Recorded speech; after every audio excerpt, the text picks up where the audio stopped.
Assalamualaikum warahmatullahi wabarakatuh. Selamat datang. Kali ini Kang Slamet akan menceritakan sebuah kisah yang berjudul Tumbal Pernikahan. Cerita ini ditulis oleh Reddy Plesetan.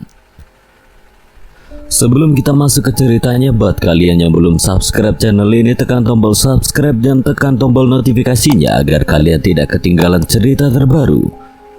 Langsung saja kita masuk ke ceritanya. Tumbal Pernikahan. Yono kegirangan karena mendapatkan kenalan perempuan cantik dari aplikasi kencan. Awalnya dia ragu jika akun yang bernama Sarah itu asli. Tetapi setelah mau diajak video call, dia sangat yakin kalau itu benar akun milik perempuan cantik bernama Sarah. Kedekatan Sarah dan Yono semakin lengket dari hari ke hari. Yono sering memberi perintah berlebihan. Begitu juga dengan Sarah, bahkan pernah di satu kesempatan Sarah membelikan Yono makanan. Hal yang tidak pernah dia dapatkan selama ini. Yono semakin dibuatnya jatuh cinta ketika mereka sudah saling kenal. Mereka saling mengaku Sarah ternyata merupakan seorang janda beranak satu. Pengakuan itu tidak membuat perasaan Yono berubah. Justru dia malah lebih bersemangat untuk bisa menghidupi Sarah dan anaknya. Saat ini Yono sedang merantau di kota besar. Dia bekerja menjadi salah satu karyawan di perusahaan besar. Yono yang berasal dari kampung sering diejek temannya karena kurang gaul dan tidak pernah kencan dengan perempuan. Makanya Yono sering minder dan jarang kumpul dengan teman-teman kerjanya. Boleh dibilang penghasilan Yono cukup menjanjikan. Kinerjanya yang bagus membuat perusahaan menaikkan pangkat dan gajinya. Setelah mendapatkan kenalan Sarah, Yono menjadi lebih percaya diri ikut kumpul dengan teman-temannya. Katanya Benny kamu lagi deket sama cewek, Yon. Darto yang habis memesan minum langsung bertanya to the point. Ya begitulah. Benny itu ember juga, padahal aku udah bilang jangan dibeberkan ke teman-teman. Tapi malah sudah banyak yang tahu. Udah, ada apa-apa. Nyatanya kan kamu bener deket sama cewek. Darto dan yang lainnya terus mengulik perempuan yang sedang dekat dengan Yono. Yono yang belum tahu sepenuhnya hanya menggeleng. Jadi kamu belum pernah bertemu dan bertanya-tanya di mana rumahnya? Belum, mungkin beberapa hari lagi aku bisa tahu di mana rumahnya. Yono tersenyum. Dia merasa percaya diri karena hubungannya dengan Sarah sudah sangat dekat. Pembahasan pun berganti setelah sejak tadi mereka penasaran dengan perempuan yang sedang dekat dengan Yono. Darto yang selesai meneguk minumannya menyeletuk bercerita pengalaman temannya. Kemarin temanku cerita sepupunya lelaki jadi tumbal seorang perempuan. Loh, kok bisa? Apa dia tidak tahu kalau bakalan jadi tumbal? Iya, masa laki-laki tidak tahu kalau akan dijadikan tumbal? Nah ini, Sardi, Ursid, perempuan itu modusnya menikah dengan laki-laki itu. Nah setelah menikah, selang 7 hari sepupunya temanku sakit-sakitan. Dan di hari ke-10 setelah pernikahannya, dia meninggal. Yono yang ikut menyimak cerita itu menjadi khawatir. Dia juga kepikiran jangan-jangan dia juga akan dijadikan tumbal oleh Sarah. Kekhawatiran itu sampai membuat keningnya berkerut sendiri. Kamu kenapa kok sampai berkeringat gitu, Yan? Darto menyadari Yono terdiam dan seperti ketakutan langsung menanyakan keadaan temannya itu. Aku khawatir aja jangan-jangan aku juga bakal jadi tumbal seperti sepupunya temanmu. Kamu tenang aja, Yon. Kalau kamu yakin perempuan yang dekat dengan kamu itu baik, ya udah lanjutkan. Toh istrinya sepupu temanku itu sering berpenampilan aneh. Dia sering memakai pakaian kerajaan begitu kalau berkencan. Yono hanya mengangguk saja. Dia merasa sedikit tenang, apalagi dia membayangkan wajah Sarah dan bagaimana perlakuan perempuan itu akhir-akhir ini. Yono dan Sarah semakin dekat. Hubungan mereka semakin erat, apalagi mereka sudah sering berkencan. Menurut Yono, kecantikan Sarah sama persis saat mereka video call. Pertemuan pertama membuat Yono tampak sangat gugup karena sebelumnya dia tidak pernah berkencan dengan perempuan cantik. Pada kencan pertama itu Sarah yang banyak aktif dan menghilangkan kecanggungan di antara mereka. Yono pun menjadi terbiasa, bahkan di kencan kedua, ketiga, dan seterusnya dia semakin percaya diri. Hal-hal romantis yang ada di film sering dia tiru. Yono sudah mulai berani membahas tentang pernikahan. Di usianya yang sudah tidak muda lagi membuatnya harus cepat-cepat menikah. Apalagi sekarang dia sedang dekat dengan perempuan secantik Sarah. Sarah juga menanggapi dan merespon dengan baik. Mereka sepertinya mempunyai tujuan yang sama dalam berhubungan. Yono semakin kalap dan tidak lagi memikirkan perempuan lain selain Sarah. Tidak terasa lebaran pun tiba. Yono pulang dan ingin memberi kabar kedekatannya dengan Jumina, ibu kandungnya. Lebaran sebelumnya, Yono pulang ke kampung halamannya dengan malas-malasan karena sering mendapatkan pertanyaan kapan menikah dan mana calonnya. Lebaran kali ini Yono pulang dengan lebih percaya diri dan semangat. Sepanjang perjalanan pulang dia terus membayangkan wajah ibunya yang senang melihat foto Sarah dan saat dia tunjukkan nanti di rumahnya. Yono yakin ibunya akan setuju dan merasa bangga. Ketika sampai di rumah, Jumina langsung memeluk Yono. Sudah lama dia tidak bertemu dengan anak laki-lakinya yang hanya pulang saat lebaran saja. Bagaimana pekerjaanmu, Yon? Baik-baik aja kan? Pekerjaan Yono lancar, Bu. Yono menjawab sambil menata barangnya di kamar. Kebetulan kamar dan dapurnya dekat sehingga mereka bisa saling ngobrol. Selesai menata, Yono dan Jumina makan di ruang tengah. Mereka makan sambil membicarakan banyak hal, mulai dari keadaan bapak hingga kakaknya. Yono mendengar sambil menyantap makanan kesukaannya itu. Kadang sesekali dia menimpali. Berarti sampai saat ini bapak masih menggarap sawah, Bu? Iya masih, siapa lagi kalau bukan ayahmu, Yon? Lah Mas Fadil, istrinya Mbak Mita, bukannya dia tinggal di sini? Dia tidak mau, katanya udah capek jualan cilok keliling. Yono menggeleng sejak kakaknya menikah dengan Fadil. Yono memang sudah tidak suka dengan iparnya itu. Terlihat dari caranya bicara yang suka meninggi-ninggikan, namun kenyataannya nol. Dia ingat sekali saat Fadil datang pertama kali ke rumah. Fadil mengaku sebagai pengusaha di kota, namun lama-kelamaan kebusukannya terbongkar. Dia hanya pengangguran yang tidak mau mencari kerja. Akhirnya setelah menikah, Pak Ijo, ayahnya Yono, meminta Fadil untuk berjualan cilok. Jualan itu dia tekuni sampai sekarang. Yono jarang sekali ngobrol dengan kakak iparnya. Selain malas juga kesal ketika melihat wajahnya. Yon, apa kamu sudah ada calon? Jumina bertanya dengan nada lirih dan terdengar sangat hati-hati. Pertanyaan itu memecah keheningan yang sempat menguasai ruangan tersebut. Yono tersenyum, dia sudah menunggu pertanyaan itu sejak dia datang tadi. Yono dengan mantap mengangguk. Anggukan itu membuat mata Jumina berbinar dan terbuka lebih lebar. Apa itu benar, Yon? Jumina semakin girang, dia bahkan meminta Yono untuk menunjukkan siapa perempuan itu. Yono seketika mengeluarkan ponsel di sakunya. Dia buka galeri foto dan langsung menunjukkan foto Sarah pada Jumina. Ya Allah, cantik sekali, Yon.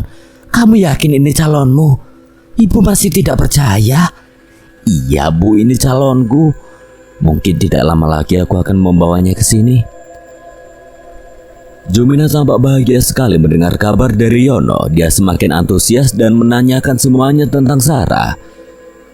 Namun Yono enggan mengatakan kalau Sarah adalah seorang janda. Hal itu tentu akan membuat Jumina sakit hati dan malah tidak merestuinya. Di mana rumahnya, Yon? Dekat kok, Bu, mungkin 3 jam dari kampung kita ini. Apa kamu yakin? Iya, Bu, di daerah Munggur. Mendengar Yono menyebut kata Munggur membuat Jumina terdiam sebentar. Munggur, Jumina seperti tidak asing. Dia mencoba mengingat-ingat nama desa itu. Ketika Jumina berhasil mengingat nama desa itu, seketika dada Jumina terasa sesak, jantungnya menjadi berdetak tidak aturan. Kedua matanya melotot menatap wajah Yono. Loh, Ibu, kenapa kok melotot gitu? Munggur, nah kamu yakin rumahnya di Munggur? Iya, Bu, memangnya kenapa? Sebaiknya kamu sudahi saja hubungan itu, Yon. Ibu tidak mau kamu kenapa-napa. Memangnya kenapa, Bu? Kenapa Ibu menyuruh begitu? Yon, desa Munggur terkenal dengan pesugihan. Di sana banyak persaingan dan sudah banyak orang yang dijadikan tumbal di sana. Yono menggeleng, dia meyakinkan pada Jumina kalau Sarah dan keluarganya adalah orang baik. Mereka tidak akan berbuat seperti yang diberitakan. Yon, apa kamu sudah tahu keluarganya? Belum, tapi Yono yakin mereka orang baik, Bu. Yon, Ibu sering dengar kalau perempuan di kampung itu sengaja menikah untuk mencari tumbal. Yono terdiam sesaat. Dia mulai mengaitkan ucapan ibunya dengan cerita Darto waktu itu. Keduanya saling berkaitan. Di dalam hati dia bertanya-tanya apa jangan-jangan salah satu korbannya adalah sepupu temannya Darto. Jumina memeluk tubuh Yono. Yono kaget lalu balas memeluk ibunya. Pikirannya masih berkecamuk hebat. Sedangkan perasaan Yono juga ikut bergejolak. Yono masih mempunyai keyakinan kalau Sarah tidak seperti itu. Dia yakin orang seperti dirinya tidak memiliki harga atau nilai untuk dijadikan tumbal. Jadi tidak mungkin Sarah mendekati dirinya hanya untuk menjadikannya tumbal. Tanpa terasa lebaran sudah terlewati begitu saja. Kini Yono sudah berada di kota perantauan lagi. Dia sudah mulai menjalani aktivitas seperti sedia kala, bekerja, nongkrong dengan teman-teman, dan berkencan dengan Sarah. Ketika Sarah tiba-tiba ingin mengajak Yono ke rumahnya, Yono tidak bisa tidur. Tentu saja dia tidak bisa menolak keinginan Sarah. Tetapi di sisi lain, ucapan Jumina ibunya selalu terngiang di kepalanya. Karena ucapan itu, Yono menjadi takut datang ke desa Munggur, desa yang sebelumnya ingin sekali didatangi. Yono takut kalau ucapan Jumina ternyata benar. Dia bingung harus menyelamatkan diri dengan cara apa. Toh selama ini dia tidak memiliki ketangkasan apapun. Waktu yang ditentukan telah tiba. Yono tidak bisa menolak lagi saat Sarah menjemputnya di kos. Yono terlihat sangat gugup sekaligus takut. Sarah mengajak Yono naik mobil rental. Kamu bisa kan nyetir mobil? Bisa. Yono mengangguk. Keringat-keringat kecil sudah sejak tadi pagi membasahi keningnya. Kalau bisa nanti gantian ya. Sarah langsung menggandeng tangan Yono masuk ke mobil. Sepanjang perjalanan Yono terus memikirkan ucapan Jumina. Bahkan dia membayangkan keadaan desa Munggur. Dia membayangkan jika rumah di desa itu dipenuhi dengan sesajen dan hal-hal yang berbau dukun. Di setiap gangnya terpasang bunga melati dan beberapa peralatan yang mungkin sering digunakan oleh para dukun. Bayangan itu membuat keringat Yono semakin deras mengucur, padahal AC mobil sangat dingin. Sepanjang perjalanan itu pula Yono tidak terlibat obrolan dengan Sarah. Dari tadi aku perhatikan kamu seperti memikirkan sesuatu. Memangnya kamu mikirin apa? Kalau boleh jujur, aku gugup sekali. Aku takut orang tuamu marah karena yang datang laki-laki sepertiku begini. Sarah tertawa. Dia menjelaskan pada Yono kalau orang tuanya tidak pernah memandang fisik. Siapapun yang mencintai anaknya dengan tulus akan dia terima. Yono mengangguk. Dia sedikit tenang ketika mendengar itu, meskipun yang paling mengganggu pikirannya adalah ucapan ibu dan cerita dari temannya. Ketika sampai di rumah Sarah, Yono disambut hangat oleh Dola dan Muna. Kedua orang tua Sarah menyambutnya dengan hangat. Ini yang namanya Yono, Sarah? Iya Bu, ini Yono yang kemarin aku ceritakan. Mendengar itu, dada Yono naik turun. Jantungnya sempat berhenti berdetak. Dia masih tidak menyangka karena Sarah selama ini sering menceritakan dirinya. Halo Yono, aku Muna, ibunya Sarah. Muna mengajak Yono bersalaman. Sambutan hangat dan bersahabat itu membuat Yono menjadi sedikit tenang, meskipun kadang masih ada sedikit kegugupan. Halo Tante, aku Yono. Yono mengangguk. Tidak hanya Muna, Dolah juga menyambut Yono dengan sangat ramah. Dia mempersilahkan Yono masuk ke dalam. Mata Yono melebar luas ketika melihat begitu megahnya rumah Sarah. Dia tidak menyangka jika Sarah memiliki rumah seperti ini. Tidak hanya itu saja, tadi saat memasuki perkampungan Yono tidak menemukan satupun rumah yang dibayangkan sepanjang perjalanan. Tidak ada tanda-tanda jika kampung ini adalah kampung pesugihan yang sering dia dengar. Karena setiap rumah penduduk kampung itu sangat mewah seperti rumah-rumah orang kota, Yono meyakinkan dirinya sendiri kalau semua omongan orang tidak benar. Yono, kami sudah memasakkan nasi goreng dan ayam katsu. Jadi kita makan dulu saja. Setelah itu kamu boleh keliling setiap ruangan di rumah ini. Biar nanti Sarah yang menemani kamu. Yono mengangguk lalu duduk di dekat Sarah. Di depannya ada Muna dan Dola. Yono sedikit gugup. Baru kali ini dia duduk bersama dengan keluarga seorang perempuan, hal yang belum sempat ia bayangkan sebelumnya. Yono hanya memainkan jarinya di meja saat menunggu Bibi Hapsa mempersiapkan makanan. Ia berusaha menghilangkan kegugupan. Sesekali melirik wajah Sarah, Sarah hanya tersenyum. Ayo dimakan semuanya, udah siap. Muna mempersilahkan semua untuk makan. Yono mengangguk karena gugup nafsu makannya jadi menurun sehingga dia hanya mengambil sedikit nasi goreng. Selesai makan, Sarah mengajak Yono mengelilingi rumahnya. Setiap ruangan Sarah perkenalkan kepadanya. Yono hanya mengangguk-kagum, rumah sebesar ini memiliki banyak ruangan. Hingga tiba di satu ruangan, tubuh Yono merinding, leher belakangnya terasa sangat berat. Entah mengapa matanya seperti disuruh melihat pintu dari ruangan itu. Ini ruangan apa ya, Sarah? Mana? Sarah membalikkan badannya lalu menatap pintu yang Yono tunjuk. Oh itu ruang kerja Bapak. Tidak ada yang boleh masuk kecuali Bapak dan Ibu. Sarah tersenyum, namun kali ini senyumannya menyiratkan hal yang berbeda.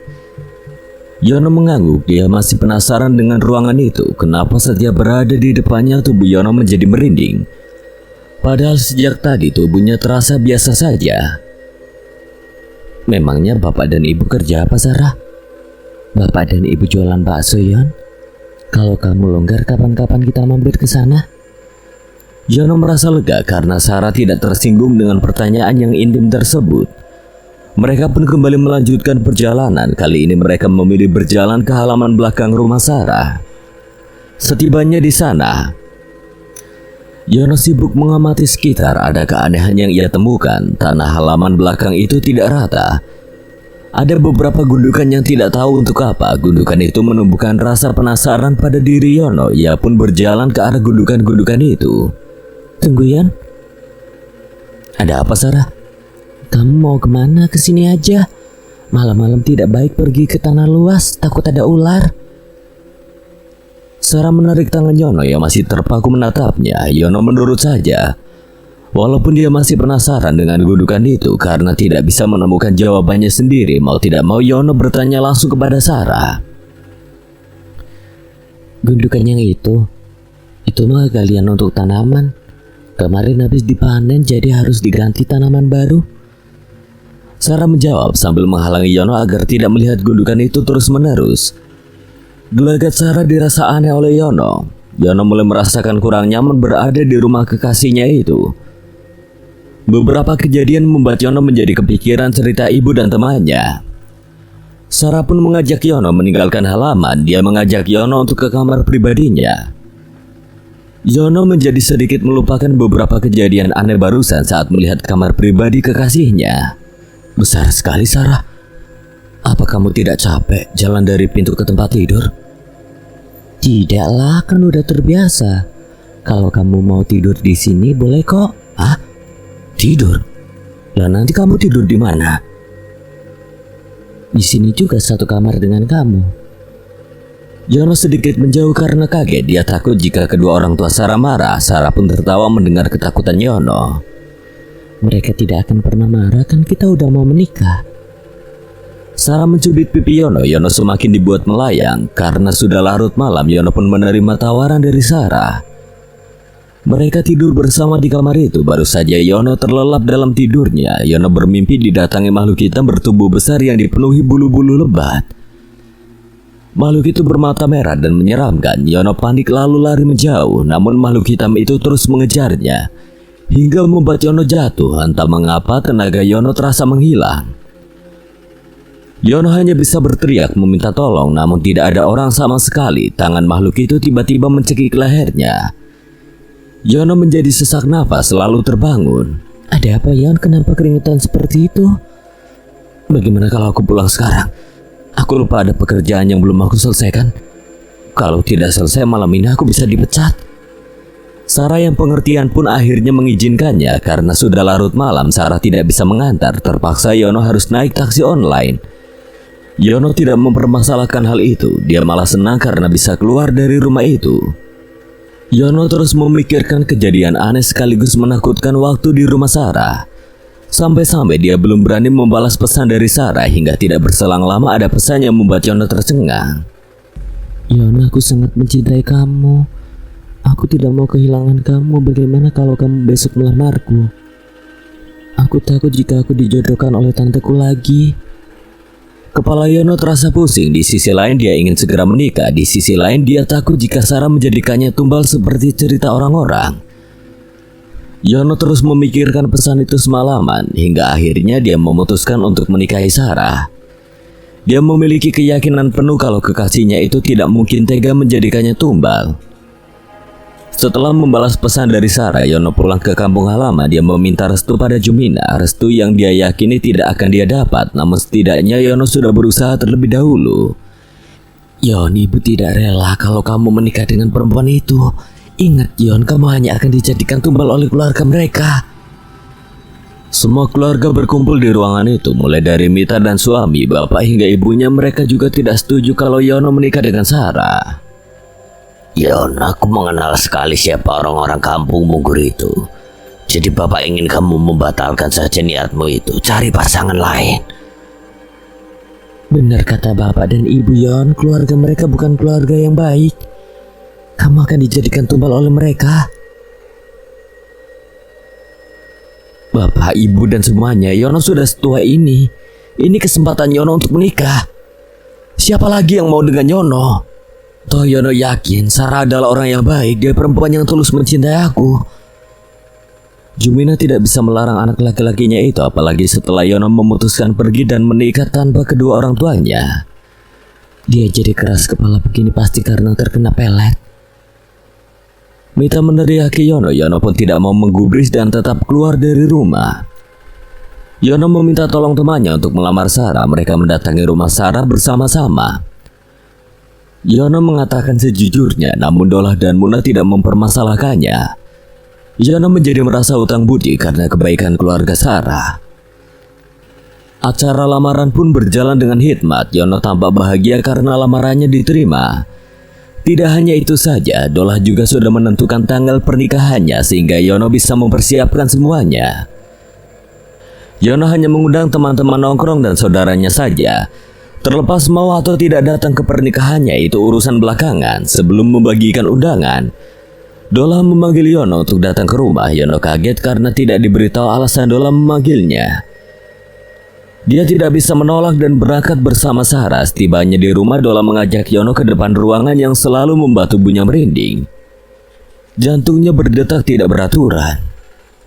Karena kamu sudah akan menjadi keluarga, maka aku akan menunjukkan sesuatu kepadamu.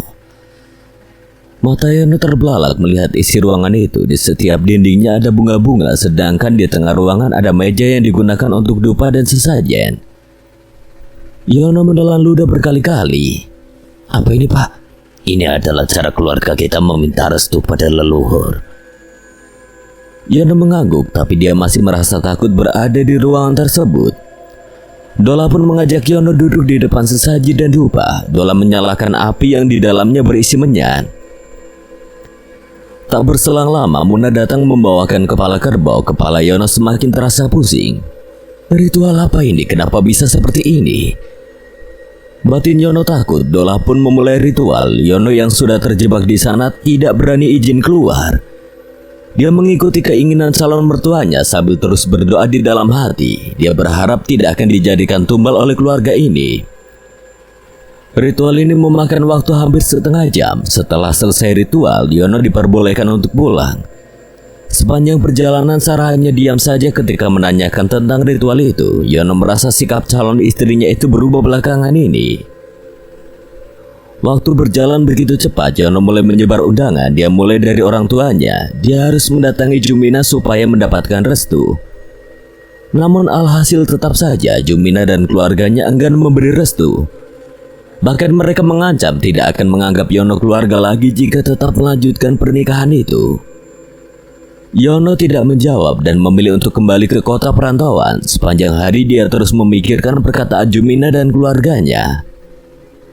Undangan berikutnya sampai di tangan Darto. Darto merasa kagum dengan kehebatan Yono. Namun setelah malamnya dia baca undangan itu, Darto langsung mendatangi Yono di kos. Yon, apa calonmu bernama Sarah? Iya. Memang kenapa? Apa benar dia dari desa Manggur? Yono mengangguk. Dia merasa heran dengan Darto yang datang-datang seperti orang panik. Darto langsung menarik kerah baju Yono. Yono gelagapan dan mencoba menangkisnya. Dia bertanya ada apa gerangan hingga tiba-tiba Darto menyerangnya. Lebih baik kamu batalkan pernikahan ini, Yon. Sarah itu mantan istrinya sepupu temanku yang dijadikan tumbal. Aku tidak mau kamu jadi tumbal berikutnya. Darto memasang wajah serius, matanya melotot dan urat-urat di wajahnya sampai kelihatan. Apa? Jangan bercanda, Darto. Tinggal beberapa hari lagi aku menikah. Jangan menakut-nakuti begitu. Aku serius, bahkan aku berani bersumpah dengan kitab suci, Yon. Atau aku bisa mendatangkan temanku ke sini. Yono gelagapan, tubuhnya tiba-tiba terasa berkeringat. Dia tidak tahu cara membatalkan pernikahan yang sudah dia rencanakan dengan Sarah selama ini. Darto yang mendengar keluhan temannya itu siap membantu. Bagaimanapun caranya kita harus bisa membatalkan pernikahan ini, Yon. Yono mengangguk. Besoknya tubuh Yono terasa panas ketika hendak bangun. Badannya terasa sangat lemas. Kepala Yono terasa sangat pusing. Ada apa dengan tubuhku? Kenapa tiba-tiba terasa sangat lemas? Yono menangis sejadi-jadinya. Dia berusaha sekuat tenaga mengambil ponsel untuk memberitahu Darto soal keadaannya saat ini. Darto langsung datang, panik melihat tubuh dan wajah Yono yang menjadi pucat, padahal kemarin masih sehat-sehat saja. Dia kepikiran soal tumbal dan keluarga Sarah. Jangan-jangan Yono sudah terkena santet. Yon, apa kamu pernah diajak masuk ke satu ruangan yang di dalamnya ada dupa? Darto yang pernah mendengar ciri-ciri ruangan yang sering menjadi tempat tumbal pun menanyakan hal itu kepada Yono. Yono mengangguk lemas. Darto seketika menangis. Dia yakin Yono sudah terkena dan sekarang sedang proses menjadi tumbal. Tubuhnya perlahan digerogoti oleh jin-jin suruhan Pak Dola. Darto yang masih bisa berpikir jernih menelpon temannya yang sering mengobati orang-orang yang terkena santet dan dukun. Tidak berselang lama temannya datang. Dia mencoba mengobati Yono. Yono mengerang kesakitan. Tubuhnya bahkan sampai melengking karena saking sakitnya. Wah, ini gawat, Darto. Apa dia masih punya ibu? Mas Eli, coba aku telepon dulu. Darto mengeluarkan ponselnya lalu menelpon Jumina. Jumina yang mendapat kabar anaknya lemas tidak berdaya langsung berangkat menyusul. Sambil menunggu Jumina datang, Ali menanyakan penyebab Yono sampai seperti ini. Darto langsung menjawab kalau Yono adalah korban dari Sarah. Sarah, dari Munggur itu. Gila bener anak itu, dia selalu berhasil mencari tumbal. Bukan sekali dua kali, bahkan berkali-kali. Gimana mau gagal nih, Sarah aja cantiknya minta ampun. Siapa coba laki-laki yang mau menolaknya? Apalagi belum kenal siapa dia sebenarnya. Jumina datang dengan membawa Kiai Kanjeng ke kos-kosan. Ali kaget dan langsung menyalami Kiai tersebut. Ali pernah berguru pada Kiai Kanjeng selama 2 tahun. Ya Allah, Yan, kenapa bisa begini?